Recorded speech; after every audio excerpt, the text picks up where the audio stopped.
மகிழ்ச்சியின் சத்தம் வழங்கும் அனுதின தேவமன்னா.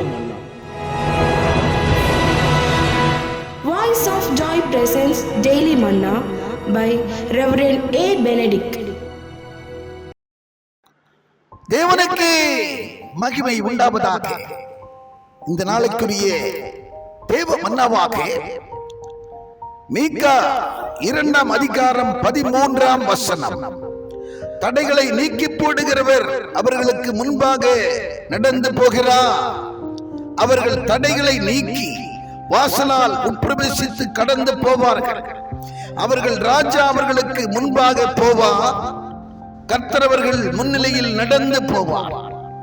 நாம் என்னை கேட்கிற அன்பான தேவச்சனமே, தடைகளை நீக்கி போடுகிறவர் அவர்களுக்கு முன்னே போவா.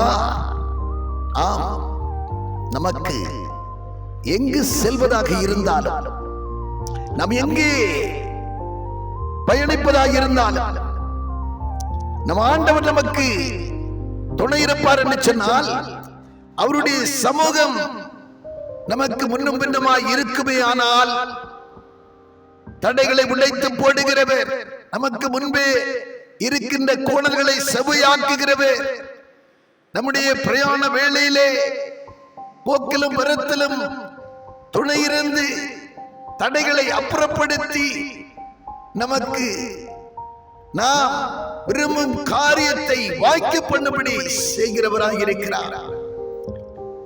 எப்பேற்பட்ட தடையாயிருந்தாலும் சரி, தடையை உடைத்து போடுகிறவர், தடைகளை அகற்றி போடுகிறவர் நம்மோடு வருவார் என்று சொன்னால், நம்மோடு இருப்பார் என்று சொன்னால், நிச்சயமாக நம் காரியங்களை அவர் சித்திக்க பண்ணுவார்.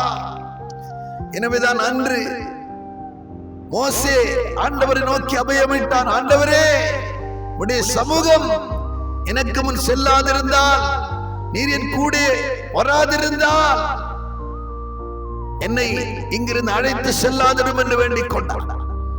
ஆம், என்னை கேட்கிற தேவச்சனமே, எந்த இடத்திற்கு போவதாக இருந்தாலும் முதலாவது கர்த்தர் உங்கள் கூட இருக்க வேண்டும்.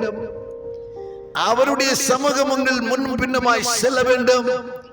அப்படி செல்லும் என்றால் ஆண்டவர் உங்கள் கூட இருந்து நடத்துவார் என்று சொன்னால், எப்பேற்பட்ட தடைகளை உடைத்து போடுவார். உங்களுக்கு அவருடைய துணை இருக்கும் மட்டும் கர்த்தர் உங்கள் பட்சத்தில் இருப்பார் என்று சொன்னார், எதற்கும் நீங்கள் பயப்பட தேவையே இல்லை.